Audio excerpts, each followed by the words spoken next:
Praise the Lord. ஆண்டவர் ரட்சகருமாகிய இயேசு கிறிஸ்துவின் விலையேற பெற்ற வளமுள்ள நாமத்தில் இந்த நாள் கர்த்தருடைய வார்த்தை மூலம் உங்களை சந்திக்கிறது மிக்க மகிழ்ச்சி. இந்த நாள் கர்த்தர் நமக்கு கொடுத்த வார்த்தை 1 தெசலோனிக்கேயர் புத்தகம் 5ஆம் அதிகாரம் 14ஆம் வசனம்.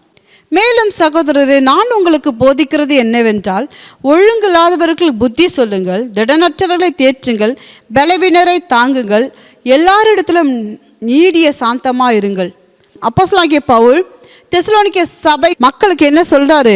மேலும் சகோதரர்களுக்கு என்ன சொல்லிட்டு இருக்கிறாரு? மேலும் சகோதரரே, அவர் போதிக்கிறது என்ன? உபதேசத்தை சொல்லிக்கிறாரு, கர்த்தருடைய வார்த்தையை சொல்லி கொண்டிருக்கிறார். என்ன சொல்லிக்கிறாரு? ஒழுங்கில்லாதவர்களுக்கு என்ன சொல்லணுமா? புத்தி சொல்லணுமா? ஒழுங்கில்லாதவர்களுக்கு புத்தி சொல்லுங்கள், திடனற்றவர்களை தேற்றுங்கள், பலவீனரை தாங்குங்கள். பலவீனரை தாங்குங்கள்.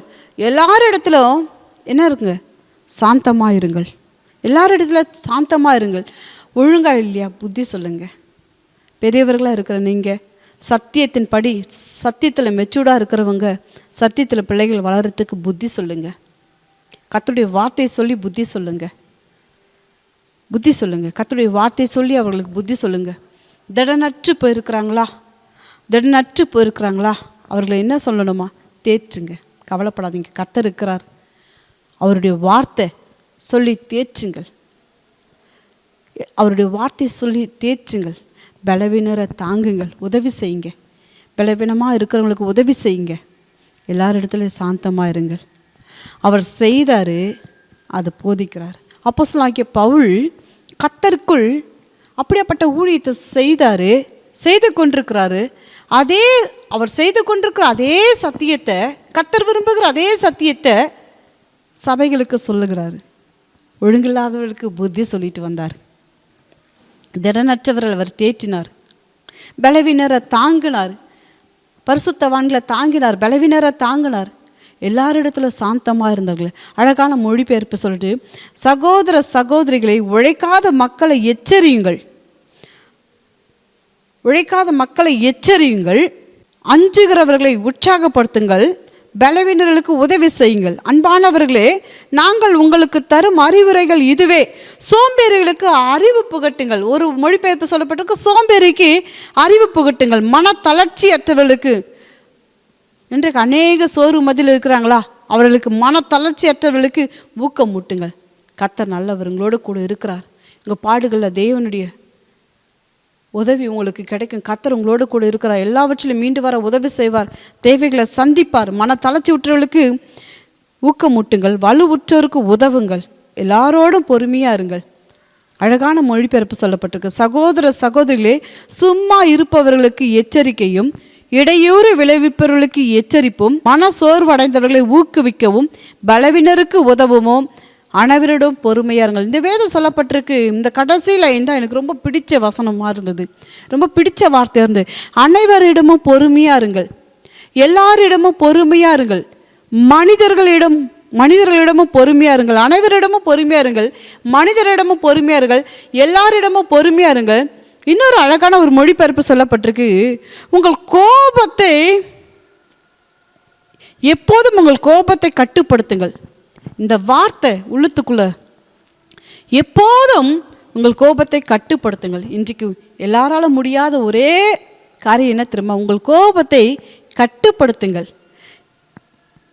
எல்லாரிடத்திலும் சாந்தமாக இருங்கள். அப்போஸ்தலனாகிய பவுல் சொன்னார், அவர் கோபத்தை கட்டுப்படுத்திட்டார். அவருக்கு கோபம், இயேசு கோபப்பட்டார். புறா விற்கிறவர்கள் இதை கல்லர் குகையில் ஆக்கினீர்கள்னு. ஆனால் என்ன இருக்கணுமா? நம்ம சாந்த குணம் எல்லாருக்கும் தெரிந்திருக்க கடவுது. வேத சத்தியம் சொல்லுதுங்க, உங்கள் சாந்த குணம் எல்லாருக்கும் தெரிந்திருக்க கடவுது. அப்படின்னு என்ன? நான் கோபத்தை கட்டுப்படுத்துகிறவள் என்பது எல்லாருக்கும் தெரிஞ்சிருக்கணும்.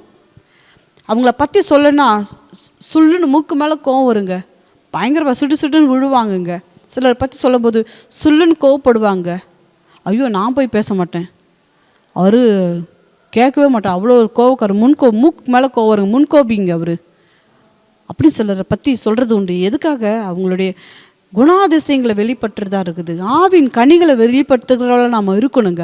மாம்ச கனிகளை நம்ம வெளிப்படுத்துகிறவராக இருக்கிறோமா? நம்மளை ஆராய்ஞ்சு பார்க்கணுங்க. எப்போதும் வேதம் சொல்லுது, எப்போதும் உங்கள் கோபத்தை என்ன பண்ணணுமா? கட்டுப்படுத்தணும். கோபத்தை கட்டுப்படுத்தணும். எல்லாரிடமும் எப்படி இருக்கணும்மா? பொறுமையாக இருங்கண்ணே. எல்லாரிடமும் பொறுமையாக இருங்க, அனைவரிடமும் பொறுமையாக இருங்க, மனிதர்கிட்ட பொறுமையாக இருங்க. எப்போதும் உங்கள் கோபத்தை கட்டுப்படுத்துங்கள். உங்கள் சாந்த குணம் எல்லாருக்கும் தெரிந்திருக்க கடவுது. ஆவின் கனிகளில் பற்றி சொல்லு, நீடிய சாந்தம், அன்பு, பொறுமை சொல்லப்பட்டிருக்கேன். நான் அப்படியே பட்டவளாக இருக்கணும்ப்பா.